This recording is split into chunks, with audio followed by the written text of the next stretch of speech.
Assalamualaikum Sobat Football United, ringan amatiran ala gue. Semoga semuanya sehat-sehat selalu, sehat-sehat keluarga. Di awal video ini gue juga ingin mengingatkan Sobat Football United yang suka UFC.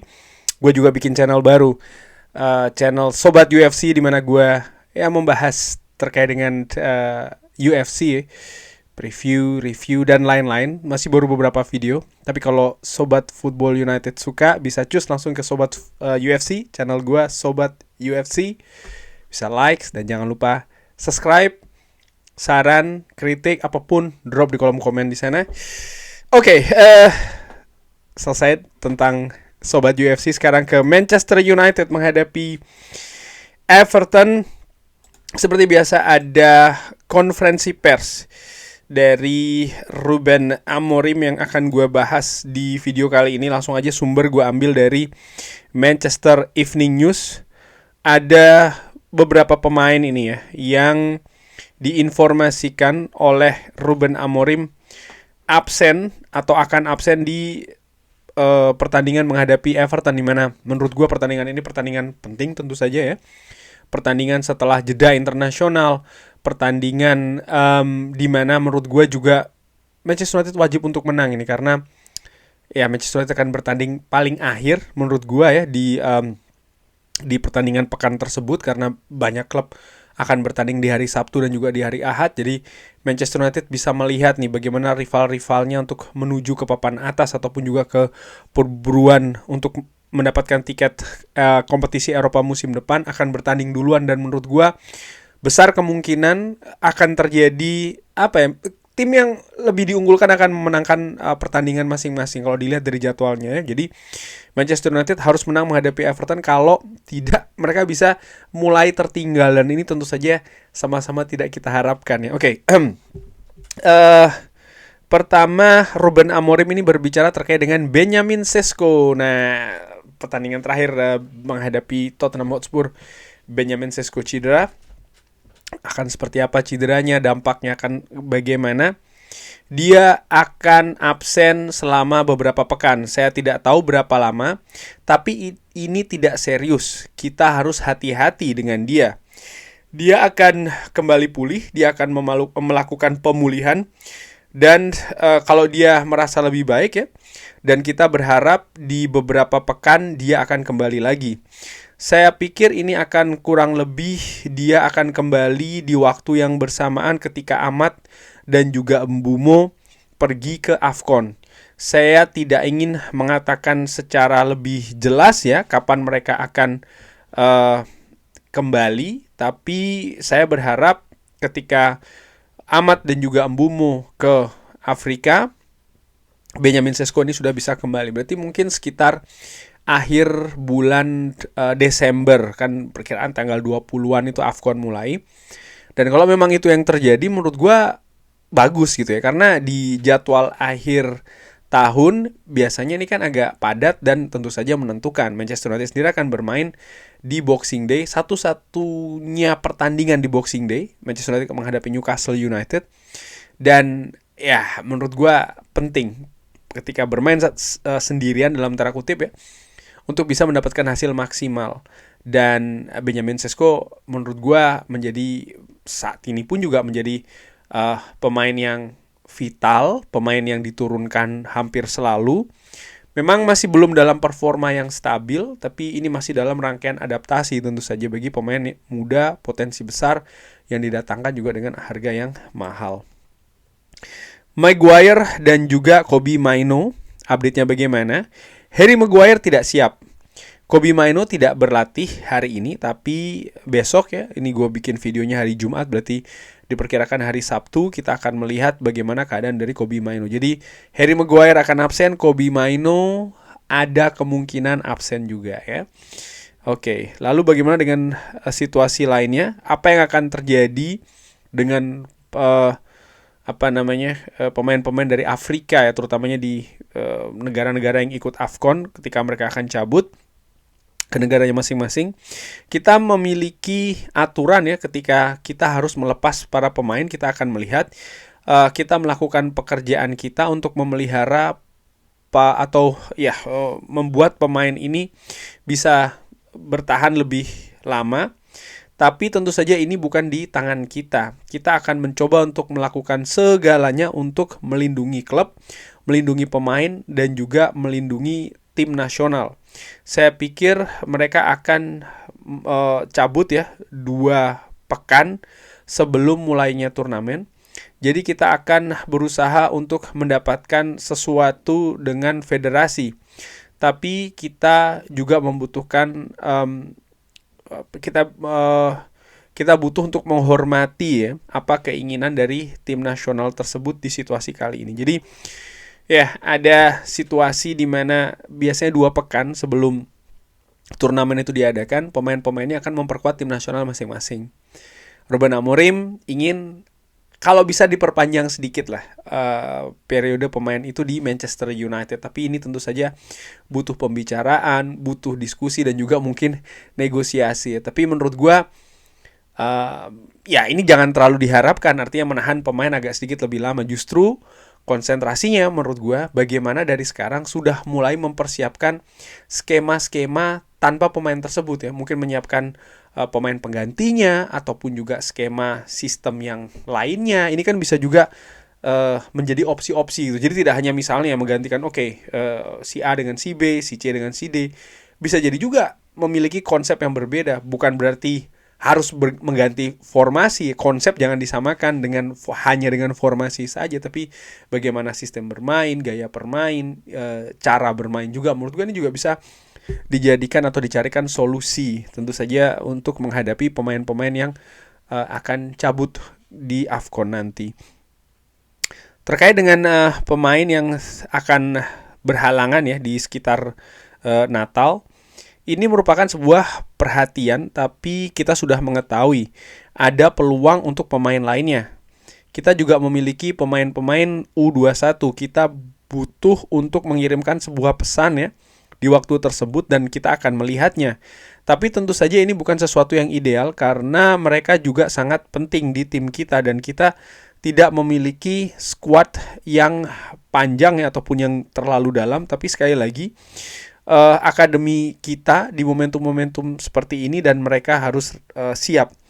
Nah, ini juga dilihat sebagai salah satu opsi bahwa bisa saja Ruben Amorim mempromosikan pemain muda dari akademi Manchester United untuk menggantikan atau paling tidak sebagai penjaga kedalaman squad ya, ketika ya ada beberapa pemain yang harus absen di AFCON.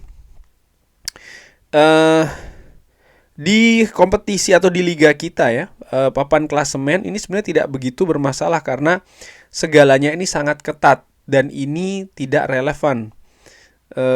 Bagaimana kita ini bermain lebih sedikit menghadapi tim di 10 besar. Ini terkait dengan hal tersebut ya, karena Manchester United sudah menghadapi hampir sebagian besar dari tim papan atas. Nah, sekarang yang tersisa terutama di putaran pertama Liga Inggris ini adalah tim-tim yang memang di luar 10 besar. Nah, ini bagaimana keadaannya? Ternyata Ruben Amorim mengatakan ini sebenarnya tidak masalah karena posisi di Liga saat ini sangat ketat. Jadi kalau Anda tahu sejarah dari tim kita ya, Anda tidak pernah akan mengetahui apakah ini akan menjadi pertandingan yang sulit atau tidak.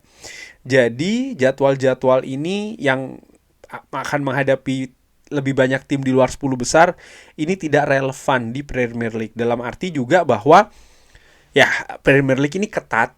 Premier League ini kompetisinya sangat sengit. Tidak ada jaminan tim yang posisinya lebih tinggi ketika bertanding dengan tim yang posisinya lebih rendah, maka tim yang posisinya lebih tinggi ini akan dengan mudah, katakanlah seperti itu, atau dengan kepastian akan mendapatkan kemenangan. Ternyata tidak seperti itu. Dan kita lihat juga dalam beberapa pekan awal ini, 9 pekan awal lah kurang lebih, bagaimana kejutan-kejutan itu juga terjadi ya kan di Premier League.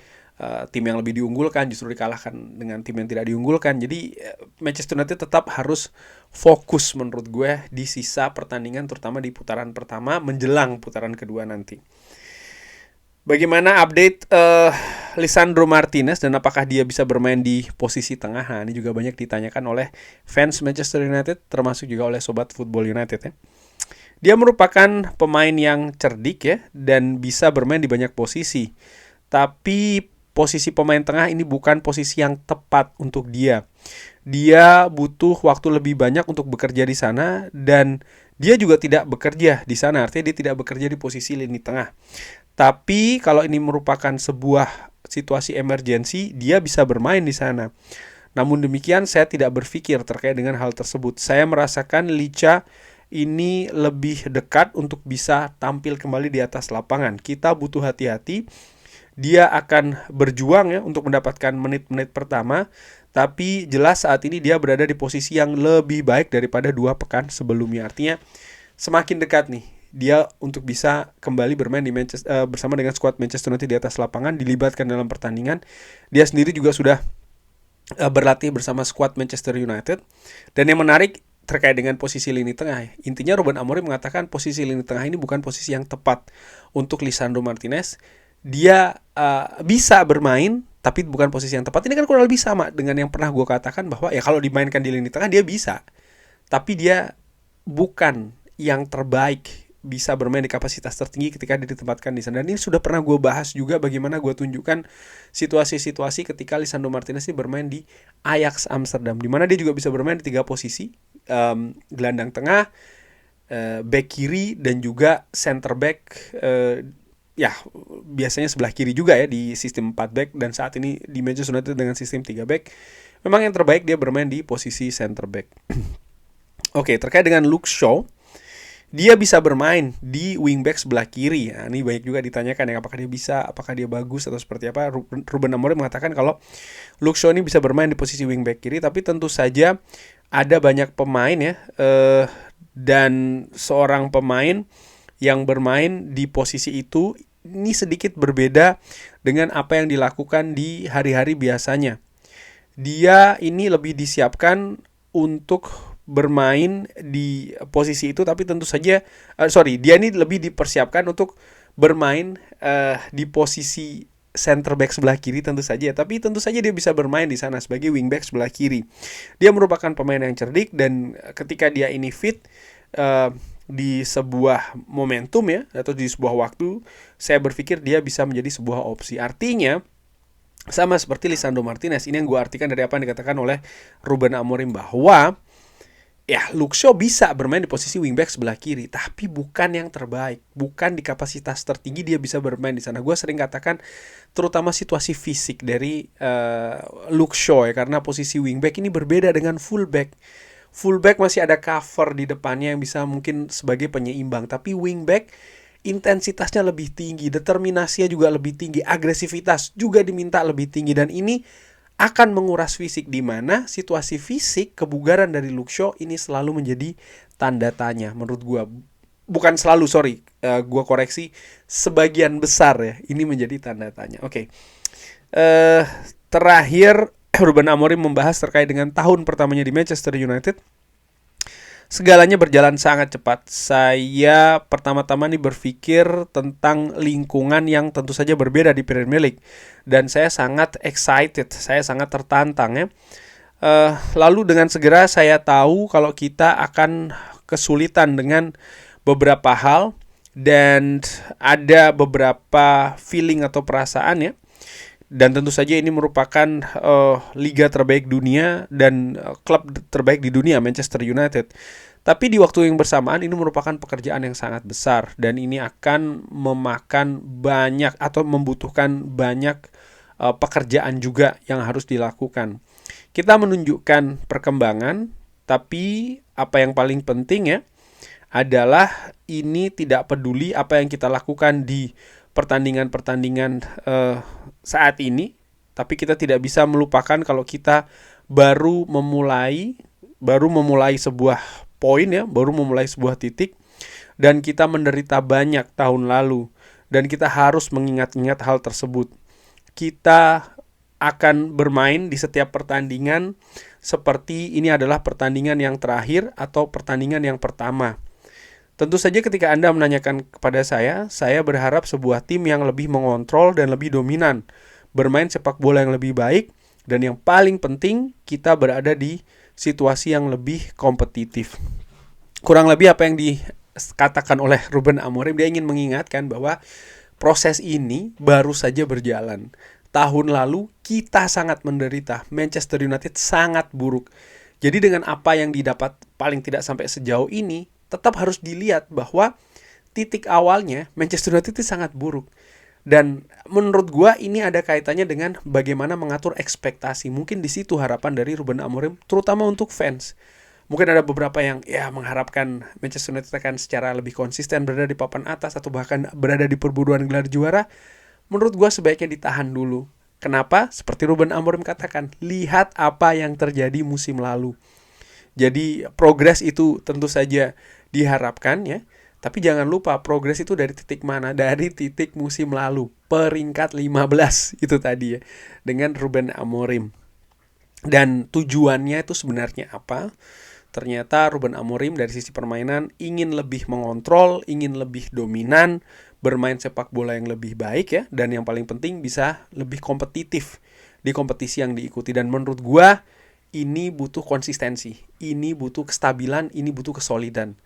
Dan kalau melihat dari situasi Manchester United saat ini ya, ini masih dalam proses sekali lagi.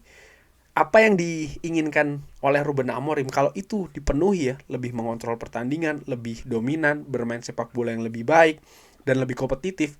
4 poin ini kalau dilakukan dengan konsisten, Manchester United sudah dalam perburuan gelar juara atau sedang dalam usaha untuk memenangkan sebuah trofi.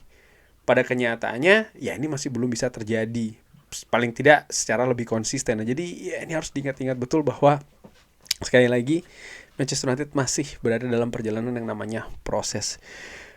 Kurang lebih seperti itu tadi. Jadi balik lagi ada 4 pemain yang akan absen.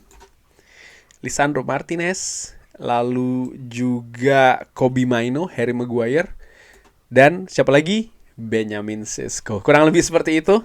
Terima kasih sudah menyaksikan. Jangan lupa like, sholat, dan juga subscribe. Wassalamualaikum warahmatullahi wabarakatuh. Thank you.